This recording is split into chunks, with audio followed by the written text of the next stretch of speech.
두 남자의 굵고 화끈한 정치 토크 직설. 네, 두 분과 함께합니다. 정두원 전 의원 모셨고요. 어서 오세요.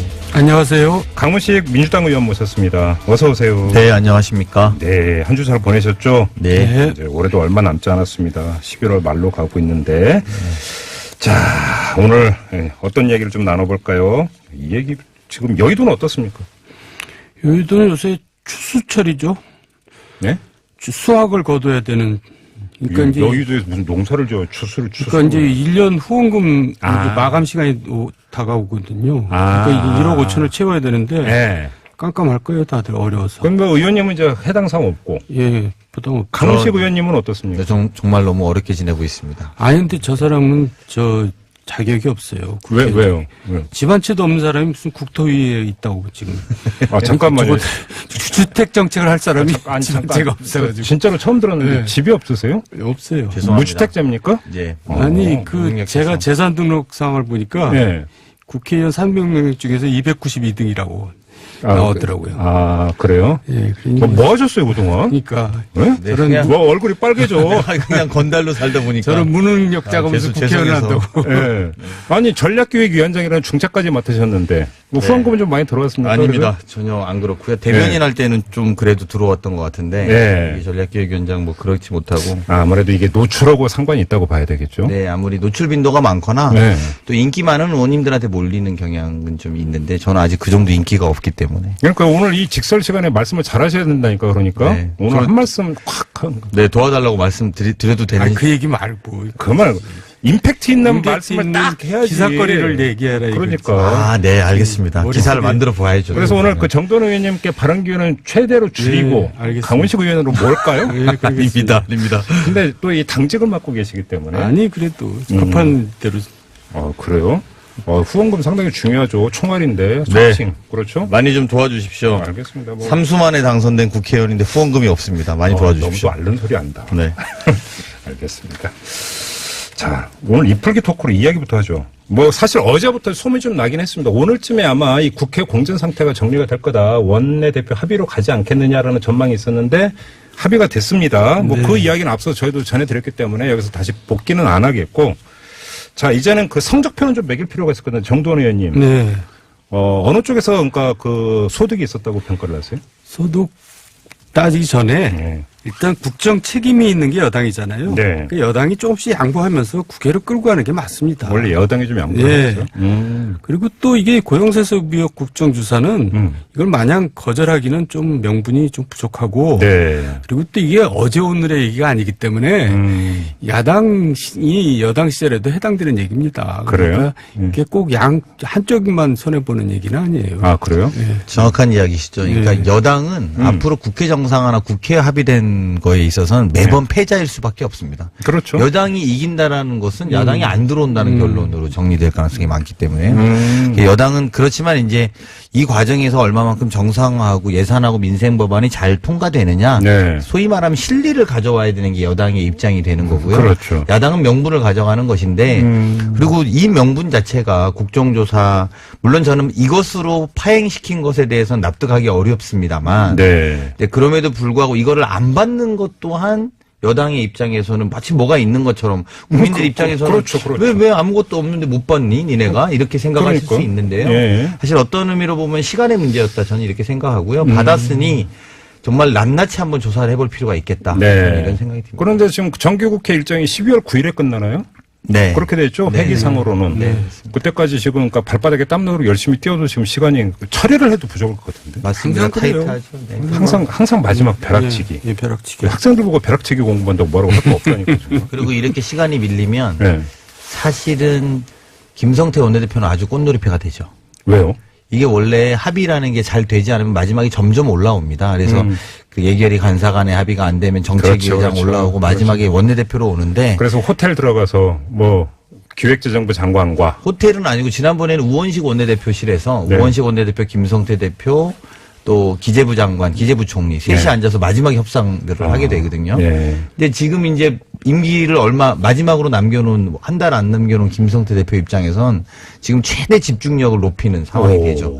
당권 도전을 한다면 더욱더 꽃놀이 펼 가능성이 있습니다. 오. 그러면 이제 예산 배정이 지역구 배정이 어떻게 되는가를 유의해서 봐야 되겠네요. 그래서 저는 이번에 파행 자체가 네. 의도된 파행이었다라는 의혹을 지울 수 없습니다. 그러면 개인적으로. 특히 자유한국당 의원 지역구에 얼마가 배정되는지 쫙 분포도를 보면 네.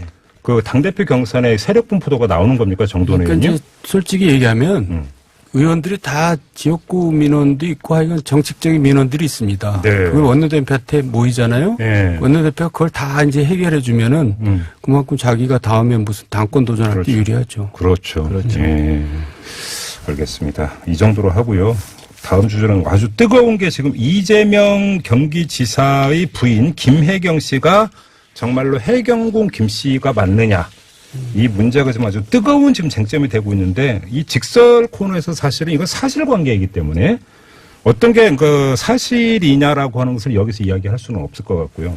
정치적인 여파를 좀 일단 좀 봐야 될 것 같은데 그 전에 그래도 관전평을 좀 드려야 될 것 같습니다. 정돈 의원님. 네. 며칠 쭉 진행이 됐던 거 계속 쭉 보셨을 거 아닙니까? 네. 어떻게 판단하세요? 이재명 지사가 밀리고 있죠. 그래요? 그리고 경찰이 이 정도까지 이제 결론을 내렸으면은 네. 그만한 증거가 있다고 봐야죠. 그렇지 않으면 그 나중에 무죄가 될 경우에 후폭풍을 어떻게 감당을 해요. 그러니까 이제 자신 있으니까 기소를 했을 텐데 네.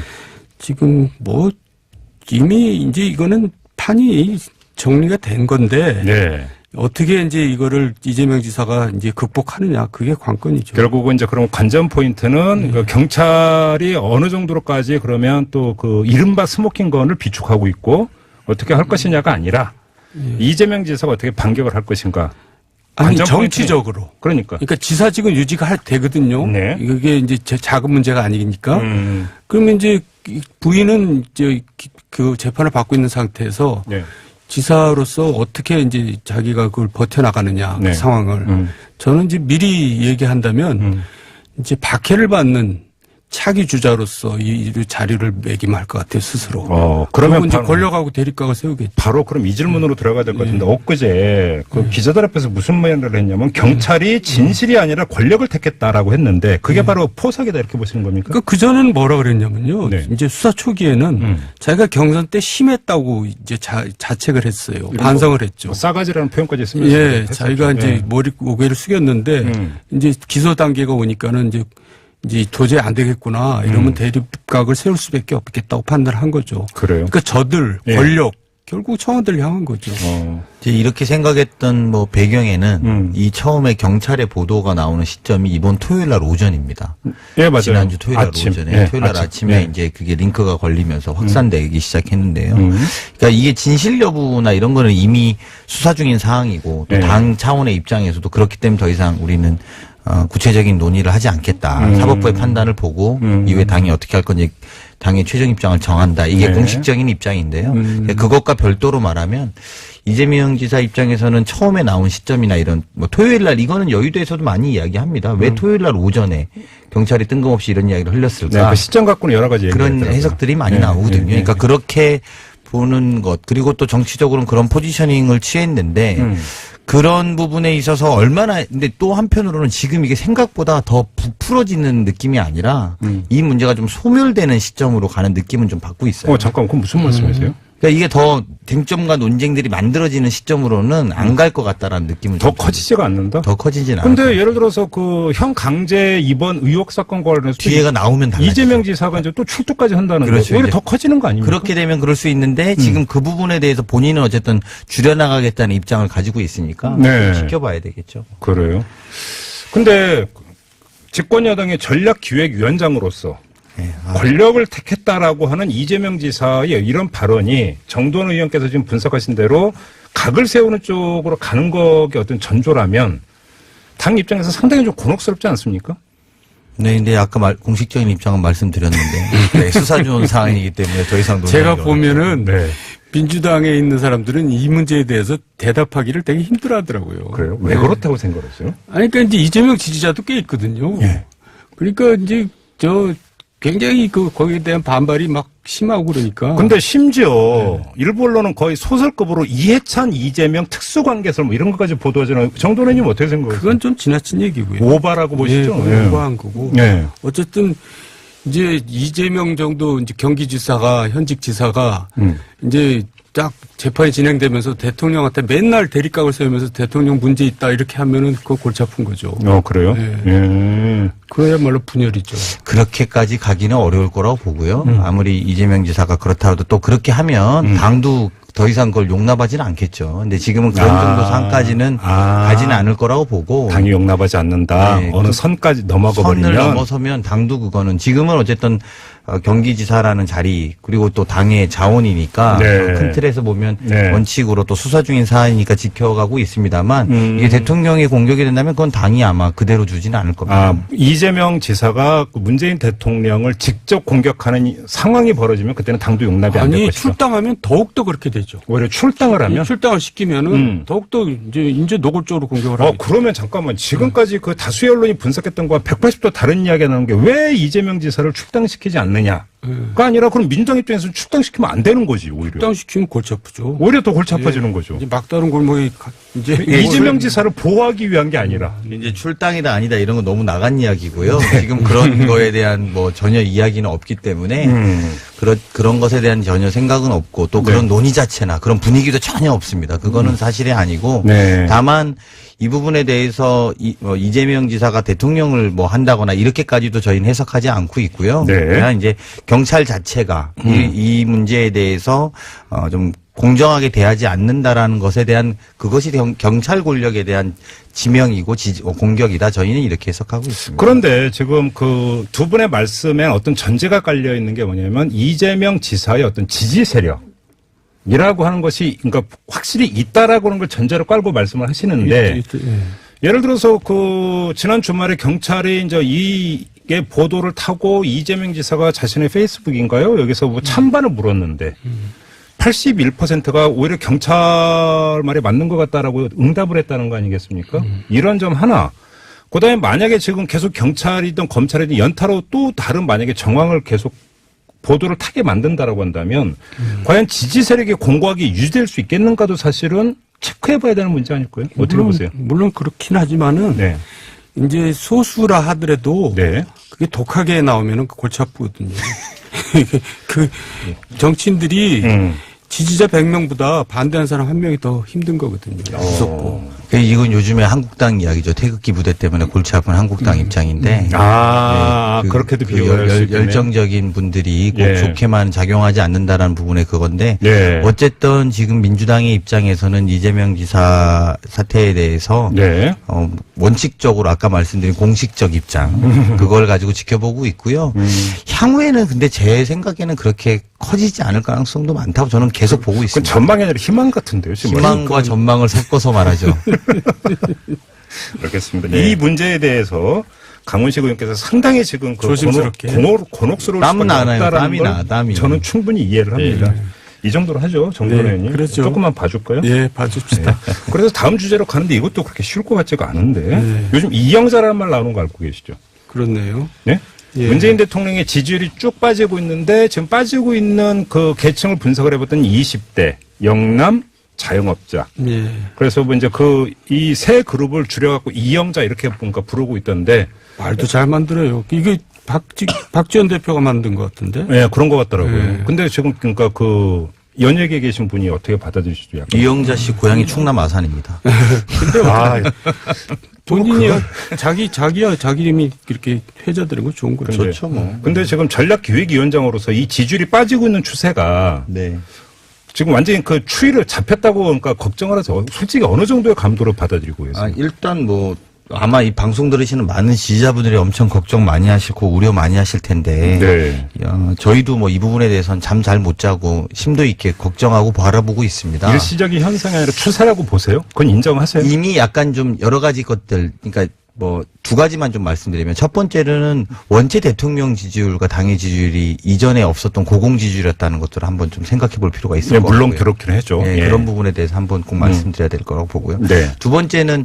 남북 정상회담 이후에 북미 정상회담이 약간 교착 국면으로 좀 접어들면서 네. 사람들에게 만성화되는 느낌들이 분명히 좀 존재하는 것 같습니다. 좀 약간 감질난 측면이 없죠. 네. 그리고 어쨌든 세 번째로 가보면 경제 자체가 민생 경제 자체가 좀 확 좋아져야 된다라는 국민의 어떤 요구에 비해서 네. 아직 그렇게 확 좋아지지 못하고 있는 느낌들이 있거든요. 예. 그래서 그런 것들까지 고려되면 이게 지금 떨어지는 것은 일정 정도 그리고 그렇다고 해서 이게 뭐 더 뭐 얼마나 떨어질 거냐 이런 거 이전에 떨어지는 것에 대해서는 저희도 무겁게 생각하고 있습니다. 그러니까 예를 들어서 자영업자에서 빠지는 거라든지 영남 지역에서 빠지는 거는 뭐 상식적으로 이제 추론이 가능할 것 같아요. 왜 빠지는 건지. 20대는 왜 빠진다고 자체 근데 이게 분석을 이제 그 부분들을 말하면 세 가지가 다 그런데요. 네. 이게 핵심 지지층이 있고 이렇게 지지가 약간 이완되어 있는 네. 지지층들이 있잖아요. 네. 근데 사실 이번 정부의 핵심 지지층들은 가령 3, 40대가 더 20대보다 더 강합니다. 기본적으로 보면. 그렇죠. 그리고 20대 같은 경우에 남북 관계가 호전되는 것에 대해서 그렇게 꼭 좋아하지만은 않습니다. 의외로. 네. 그 중에 하나가 뭐냐면 공정에 좀 약간 타격을 받을 수도 있다는 걱정을 합니다. 가령 예를 들면 남북한 아이스하키 단일팀 때 네. 20대가 굉장히 분노했었거든요. 맞아요. 그런 부분에 네. 당시에 여론도 굉장히 출렁거렸고 20대에 대해서. 그래서 이제 남북 관계가 가는 것이 꼭 긍정적인 시그널로 20대가 받아들이지 않는 지점들이 좀 존재를 하고요. 네. 영남 같은 경우에는 어쨌든 자동차와 조선 산업들이 많이 안 좋아지고 있는 것이 반영되고 있다라고 해석하는 게 좀 맞다고 좀 판단합니다. 정도원님 어떻게 분석을 하세요? 민주당의 핵심 지지층이 어디냐면 강성노조하고 호남하고 2030이거든요. 네. 근데 이 세 개 판이 이해관계가 서로 다를 때는 이제 이게 갈라질 수가 있어요. 근데 지금 강성노조가 청년 실업을 악화시키고 있다는 거를 2030들이 느끼는 거예요. 이른바 노동 귀족들이 이렇게 한다 이렇게 생각한다는 그렇죠. 거예요? 거기서 이제 발생하는 문제고 또 더군다나 내년부터 이제 근로시간 단축이 이제 현실화되거든요. 그러면 경제는 이제 더 악화됩니다. 그래서 이 소득주도 성장에 대한 기조를 계속 유지하는 한 이 지지율 하락은 멈출 수가 없고요. 결국 저는 내년 하반기 가서 이제 손을 들 거라고 생각합니다. 대통령도. 손을 든다는 게 노선을 어떤 뜻이에요? 이제 수정할 수밖에 없죠. 그렇지 않으면 재집권이 어려워지는데요. 소득주도 성장론을 아주 폐기할 거다 이렇게 전망하시는 겁니다. 이제는 그 얘기는 못 꺼냅니다. 그래요? 폐기는 자존심 때문에 못하더라도 다른 방향으로 틀지 뭐 포기하겠다 이런 얘기까지 하겠어요. 그렇지만 이제 그 얘기는 안 꺼내는 거죠. 여기서 그러니까 뭐 오늘 이제 원내대표가 합의를 봤기 때문에 다 끝난 이야기이긴 하지만 20대 지지율 빠지는 걸 보면서 사실은 조금 전에 이제 강훈식 의원님이 말씀하신 공정이라고 하는 어떤 키워드 20대를 관통하고 있는 게 그건데 야권이 고용세습 국정조사를 하자는데 만약에 민주당이 계속 버티면 저게 20대한테 어떻게 어필이 될까 부정적일 것이다.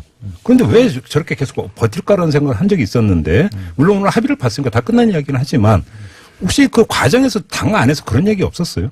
그런 이야기도 물론 있었죠. 그리고 그런 것들은 원내 지도가 다 파악하고 있는 상황에서 협상에 나섰기 때문에 그나마도 이제 우리로서는 사실은 이 처음에 문제 제기가 됐을 이후에 감사원 감사도 하고 대통령 입장에서 전수조사를 다 지시하시기도 하시고 이런 상황임에도 불구하고 지금 국정조사까지 한다는 거거든요. 그러니까 이런 부분에 있어서 사실 납득하기는 어렵습니다만 그럼에도 불구하고 여당인 측면들 이런 것들 때문에 받을 수밖에 없었다 이렇게 생각합니다. 근데 사실 이제 이들이 왜 빠졌는가는 상당히 분석이 나왔으니까 가름을 하더라도 이들이 어디로 갈 것인가는 또 대단히 중요한 문제 아니겠습니까?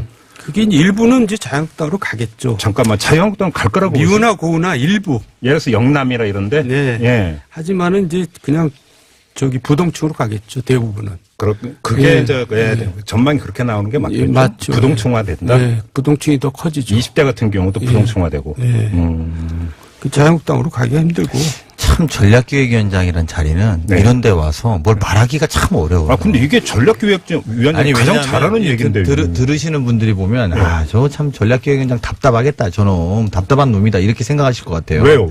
아니 뭐 시원하게 말해주지도 못하고 어떤 전략이 있으니까 걱정하지 말라고 말도 못하고 사실 이렇게 둥글게 말할 수밖에 없는 지점들이 존재하거든요. 그럼 전략은 말씀하시면 어디로 갈 거거든요? 전망이니까. 절대 한국당 안 갑니다. 20대들. 제가 볼 때는 한국당 안 가고요. 지금 이제 우리한테 야당한테 요구하는 건 더 잘하라는 요구죠. 그러니까 이게 지지율이 빠지고 있는 것은 저는 엄중하게 보고 네. 더 잘해야 된다라고 생각하고 다부지게 붙어야 된다고 생각을 합니다만 그게 한국당을 가기 위한 과정이라고 생각은 안 하고요. 예.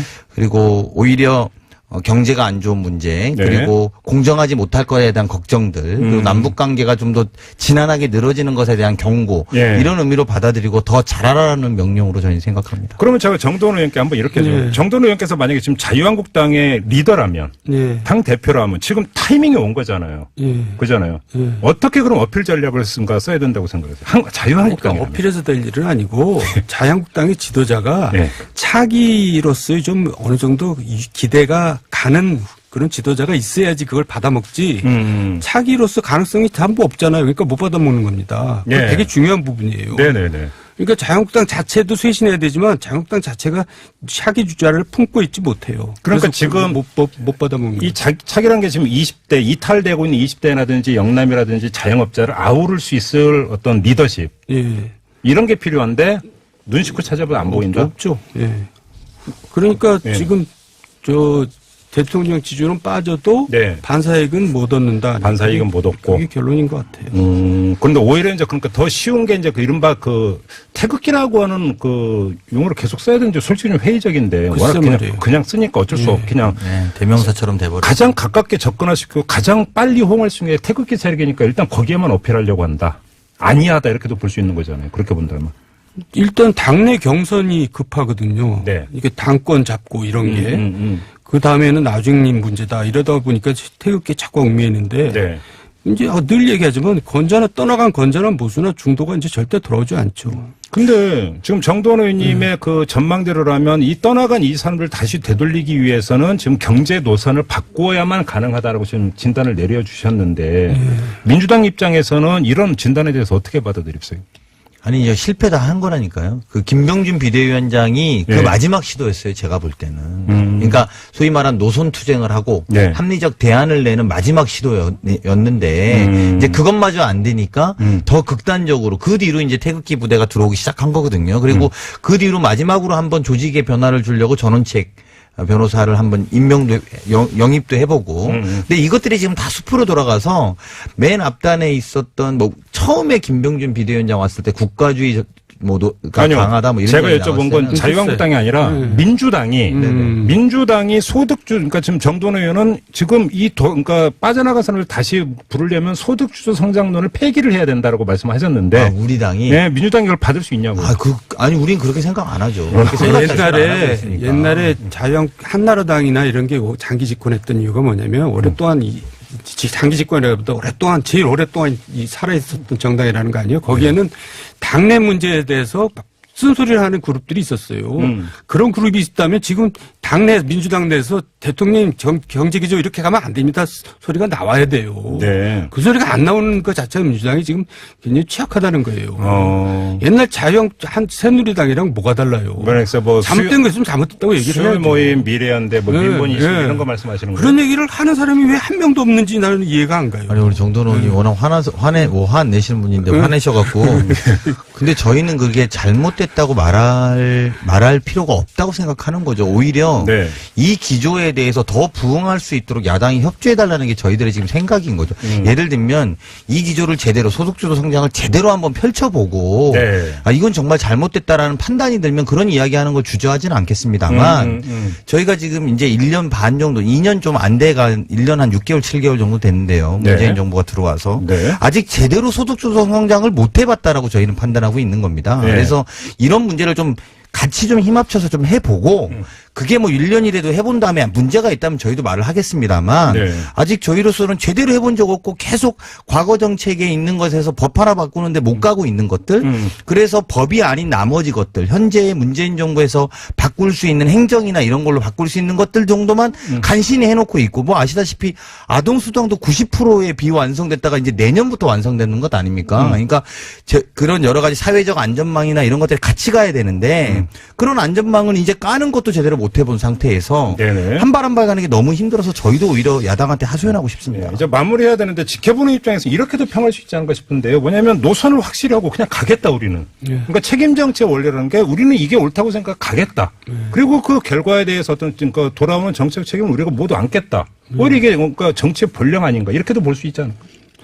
그게 제가 오만한 거죠. 아 그래요? 예, 그러니까 이제 실용적으로 가야 되는데 네. 정권을 잡았으면 그냥 오기로 가면 안 되죠. 아, 결국 오기다. 노선이 아니라? 저는 결국 그러다 보면은 저 40% 돼도 무너진다고 봅니다. 알겠습니다. 요건 그러니까 다시 또 이제 2라운드가 있을 것 같으니까 네, 마무리하고 오늘 직설 끝내겠습니다. 자, 정두환 전 의원, 강훈식 민주당 의원 두 분과 함께했습니다. 고맙습니다. 고맙습니다.